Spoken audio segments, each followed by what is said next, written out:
Um profeta, um pregador local, apareceu vestido de saco, dizendo ter recebido uma mensagem direta dos céus, marcando uma data específica, 31 de dezembro de 2025, como o dia em que virá um dilúvio de águas que vai cobrir a terra, vai cobrir o mundo inteiro. A partir daí a conversa dele saiu do aviso e virou algo ainda mais sério. E não foi sério para culto de campanha de oração, não. Foi madeira, martelo e construção pesada. O homem levantou 8 arcas gigantescas, seguindo as medidas que ele diz serem inspiradas do relato bíblico, e não ficou só nisso. Pessoas simples, famílias inteiras, gente cansada da miséria, cansada do medo, começaram a ouvir esse profeta e acreditar na sua pregação e seguir esse homem. Milhares de pessoas correram ao encontro dessa arca, e nós não estamos falando de curiosos passando para tirar selfie e foto, mas gente que vendeu o pouco que tinha, largou casa, rotina, trabalho e futuro para seguir uma promessa que está anunciando o fim do mundo.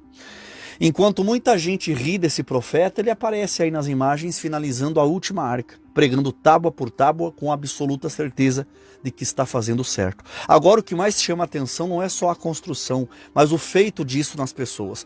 Multidões começaram a se organizar para entrar nessas arcas na data marcada, não por curiosidade, mas por convicção. Tem criança, tem idoso, trabalhador rural, mãe com filho no colo, todo mundo acreditando que essa decisão pode ser a única saída para escaparem do fim do mundo que virá em um dilúvio. Isso levanta um alerta sério para quem é cristão.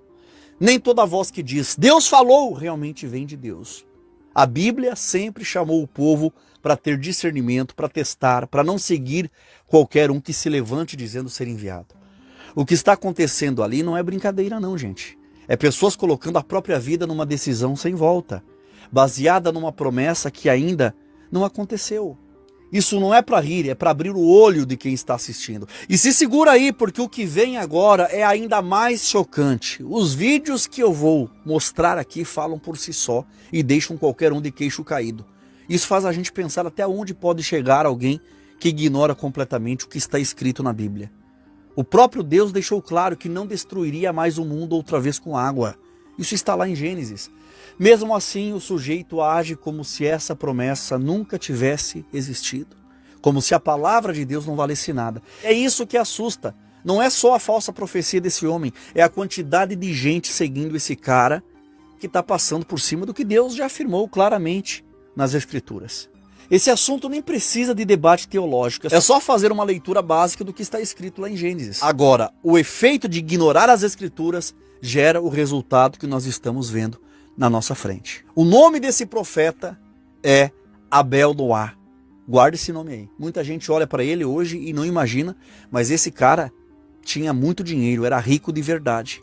Os vídeos mostram caminhões e mais caminhões lotados de madeira chegando sem parar. Coisa cara, logística pesada, gasto alto. Ele simplesmente torrou tudo que tinha e investiu todo o dinheiro dele nessa profecia. Nos vídeos aí você vê material chegando, obra andando, estrutura sendo levantada diante das câmeras. Não tem como negar que houve dinheiro e muito dinheiro envolvido e investido nisso tudo aí. E a situação ficou ainda mais fora de curva quando a mensagem começou a se espalhar. Pessoas começaram a ir para as matas, cortar árvores por conta própria, derrubar madeira para ajudar esse homem a construir essas arcas. Tudo baseado na profecia desse homem que disse que a única saída para a salvação seria entrar nas arcas que ele mandou construir para fugir do dilúvio.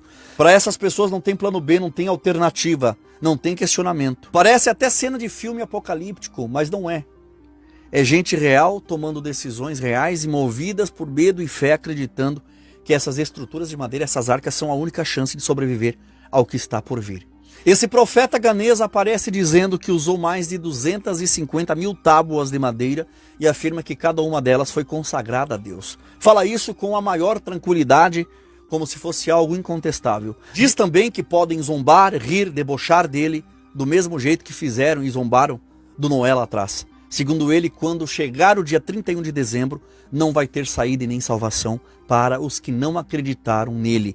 Ele afirma que tudo isso veio por revelação divina e que ele está apenas obedecendo ordens que, segundo ele, vieram do próprio Deus. E ainda solta aquela frase clássica, né? Eu não obrigo ninguém a acreditar, mas ao mesmo tempo ele comemora que muita gente já acreditou nele e está seguindo exatamente o que ele mandou. E é aí que quando a gente acha que já viu de tudo do meio religioso, surge uma história dessas.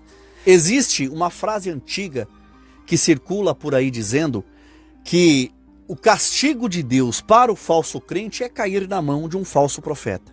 E o que mais chama a nossa atenção é ver tanta gente dizendo que crê em Deus, mas engolindo aí qualquer farsa, qualquer falsa profecia sem questionar, sem comparar a suposta mensagem com a Bíblia, sem usar discernimento algum. Tem muito crente sendo enganado agora, seguindo a conversa desse sujeito que aparece no vídeo. Mas o alerta é sério, não é o jeito simples do homem que está em jogo. É a facilidade com que muita gente está sendo levada por uma fala que soa espiritual, mas ignora completamente o básico da fé cristã.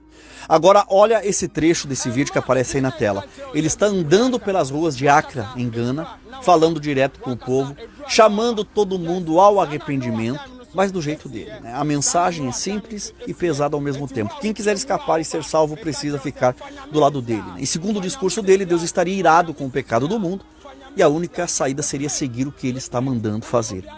Dá para ver nos vídeos dele ele insistindo, repetindo, tentando convencer as pessoas, abordando gente comum na rua, falando com um tom de urgência, como se o tempo estivesse acabando nesse instante.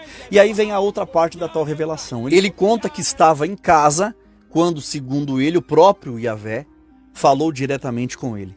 Disse que não era para construir uma arca só, mas várias, todas de madeira, porque no dia 31 tudo será destruído pelas águas. A ordem, segundo ele, foi clara. Não questione, apenas obedeça. Não é um pedido, não é um conselho, é uma ordem direta atribuída a Deus. E é isso aí que ele sai repetindo nas ruas, como se não houvesse espaço para dúvida, análise ou confronto com o que já está escrito na Bíblia. Esse tipo de fala que vai puxando gente uma por uma, pelo medo e pela urgência. Aí você vê ele andando pelas ruas, pregando com convicção, falando direto com as pessoas. A mensagem é sempre a mesma. E eu vou traduzir aqui para vocês. Ele diz: Deus está esperando por você. Essa é a única salvação. Faltam poucos dias para as águas do juízo descer sobre a terra, inundar o mundo contra a impiedade dos homens e das mulheres. Não ignore esse aviso, arrependa-se.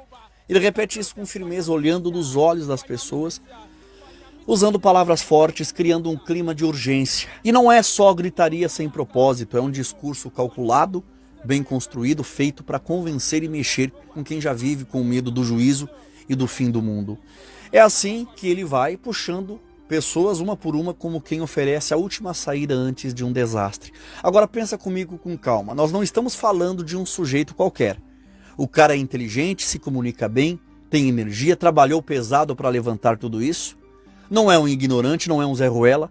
Ele estudou, tem cursos, é riquíssimo, conhece a Bíblia, tem dinheiro, sabe falar, sabe convencer. E convenceu milhares de pessoas a acreditar nele, e milhares de pessoas estão prontas para entrar nessas arcas. E a pergunta é simples: e se todo mundo entrar? E nada acontecer? Cadê a chuva? Cadê o dilúvio? Aí entra outro ponto curioso. A ciência já está falando em chuvas fortes em várias daquelas regiões, bem nessa época. E muita gente já começa a ligar os pontos dizendo: tá vendo? O profeta avisou. Só que nós sabemos pela Escritura Sagrada que não é assim. A Bíblia não sustenta isso aí. O problema não é só a previsão. É o caos que fica quando a promessa falha e a fé de muita gente é esmagada junto. Olha essas cenas aí. Gente no meio do mato, cortando árvores, carregando tronco, trabalhando pesado para levantar mais madeiras para a construção das arcas. Não é uma ou duas pessoas, é um grupo inteiro acreditando que aquilo ali faz parte de algo divino. Eles seguem trabalhando porque confiam que podem surgir novas revelações, novas ordens, novas arcas, mesmo ele dizendo que ficará só na 8ª. O pessoal está continuando tirando madeira, como se o projeto não tivesse fim. A lógica é simples na cabeça deles. Se Deus falou uma vez, pode falar de novo. E assim o ciclo continua. É difícil até de acreditar quando a gente vê, mas está tudo aí, gravado e filmado, acontecendo diante dos nossos olhos. A Bíblia é clara nesse ponto. Deus fez uma aliança clara depois do primeiro dilúvio. Deus deixou um acordo firmado com a humanidade, dizendo que não voltaria a destruir a terra com água. Isso está registrado lá no livro de Gênesis, quando Deus estabelece essa aliança de forma direta. O dilúvio aconteceu, foi real, está narrado na Bíblia do início ao fim. Mas justamente por isso Deus fez questão de deixar uma garantia. Deus coloca um sinal no céu para servir de lembrança dessa promessa. Toda vez que um arco-íris aparece nas nuvens, é um lembrete visível de que aquela forma de juízo ficou no passado.